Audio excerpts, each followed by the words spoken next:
All right. What's that? Yeah. Is it raining? Oh, it does rain, and you guys. Oh my God. All right. Thursday's done with. Guys are working hard and preparing.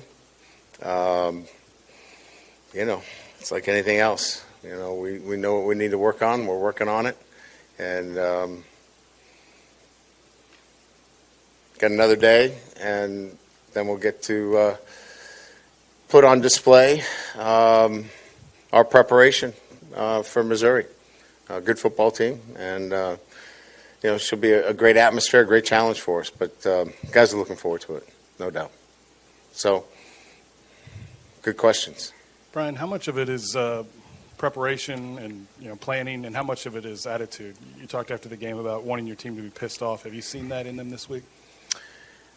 Yeah, I mean, I'd like to say that if you were just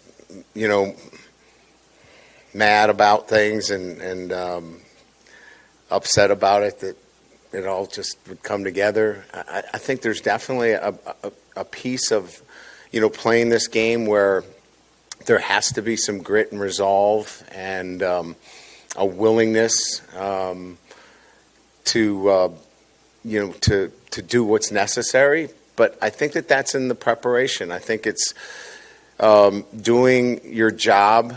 And look, here's the thing: we're going to give our guys the blueprint, but they have to fix it. I can't fix it. I'm not a very good player. That's why I got into coaching, and I'm confident that they will. So I've seen a resolve in our guys. The attention's been great. The meetings have been great, and I'm excited to watch them play. Luther Burden's a guy that they use so much in their offense. It's really designed a lot around him. Just what's the message as a defense, knowing that they're going to try to get him involved and get, he's going to get his touches and whatnot, but about limiting his effectiveness, I guess, in those touches? Well, I think there's times where you have to understand that there are some things that you have to do to minimize his effect on the game. But I said this to somebody today, last week we tried to defend everything. And when you try to defend everything, you defend nothing. And, when you talk about a guy like Luther, or you talk about a guy like, Malik Neighbors, if that's all your game plan is, sometimes you don't defend, Theo Weiss, who's an outstanding player, or you forget about, the number 2 running back in the league. And so, yeah, are we going to have to be aware of them in certain situations? And do we have some things that address it? Absolutely. But you got to play the other 10 guys too. Thank you. Hey, Coach. About Deuce, he didn't travel to Oxford because of a coach's decision, you said. Can you elaborate more on that, as if it's a performance-based thing or injury-based thing? Yeah, Deuce is not with our team right now, and we'll make a decision on his status, in the next few weeks. Coach, any update on the injury report? Yes, doubtful will be Chris Hinton, Omar Spate, and our third is Aaron Anderson. Those 3 are doubtful. When you're facing these quick strike offenses, does the thought process of possession become more important? Diggs is really looking like he's finding something with some aggressive running, the offensive line kind of coming together. Is that an option that you would lean on or would like to lean on? Again, a similar question was posed to me relative to the running game, and I don't know that I want to detract from who we are, from an offensive standpoint. I think we still want to find the kind of balance that we're, having offensively. Look, if they want to play us in double cloud, 3 high with a light box, we're going to run the ball a whole lot. If we've been getting a whole lot of cover 1 and man-to-man situations, and you've seen what we've done. So it really will be dictated about how teams play. But there are some times that we just have to say, look, we're going to run the football here, and we got to run through some tackles, and that's where Logan Diggs has been really effective. He's run through some free hat hits, which we call when the safety's coming down, and we're just going to have to. You own him. That's why you're on scholarship.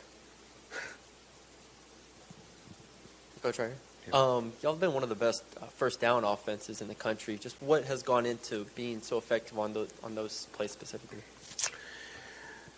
Well, I think there's a number of things that have gone well there. Our stuff rate is probably one of the lowest in the country. We're not operating behind the chains. Our first down efficiency has been one where they've been positive plays, in particular, based upon a number of factors, and it starts with the offensive line. We don't have run-throughs. We don't have a lot of misassignments up front where, teams are a little bit aggressive on first down where they're trying to get us behind the chains. We've done a really, really good job of minimizing negative plays on first down, and a lot of that has to do with the quarterback getting us in the right play and obviously the offensive line. And, what we do offensively gives us some run-pass options if teams are a little bit too aggressive where we can get the ball out on the perimeter. Coach, about the defense, would you say it's more so little things that can get cleaned up during the season, or is it more of you just don't have the personnel on the roster this year? It's never going to be one thing or the other. It's when you have some problems, that they're never going to be just one thing. As I've mentioned a number of times, we lost 8 of our top 11 tacklers. So we have some young guys that are playing for us in the back end.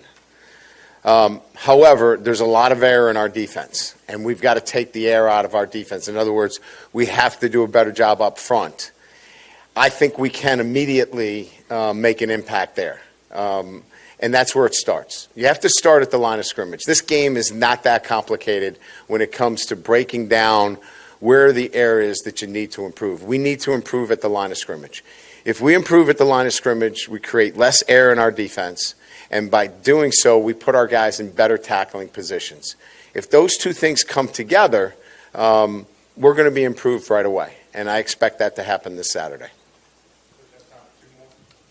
Were you able to meet with Pete? Has he been impactful at all this week? And you talked about the line of scrimmage. Were there some issues with spacing off ball as far as that you could identify?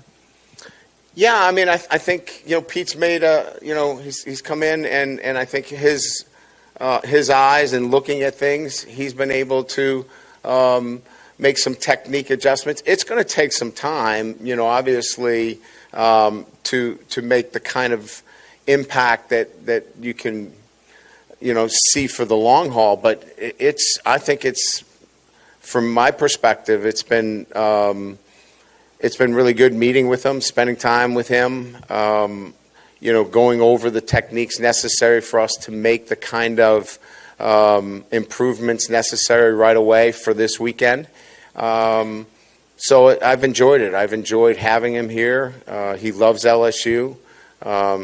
He's got an incredible, I would say, resume of knowledge, and the believability factor with our players is immediate. So I think all those things are a positive thing, but it's still going to take us, some time to continue to, work on the techniques necessary. But, I just probably wish I did it sooner. Ryan, in terms of maybe Jordan Jefferson and Deshaun Womack, a couple of guys, especially Deshaun, didn't really play defensively against Ole Miss. Would you like for Deshaun and Jordan to maybe be bigger pieces, even if they aren't necessarily full three-down players moving forward? Jordan Jefferson is going to play.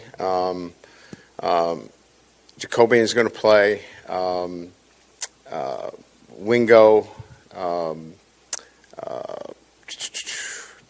Let's see who else. Mason Smith, Savion, and Parashand. So those 8 guys, and then you're going to add the 2 jacks in Swinson and Ovi. So that's really, you're going to see them all in a rotation, and Womack. So we're going to have a rotation of all those D linemen coming in and out of the game, and they all can help us win. So we're only going to play guys that can help us win. All those guys can help us win. Good? All right, we'll see you in Columbia. Bring your Columbia jackets. That was a joke.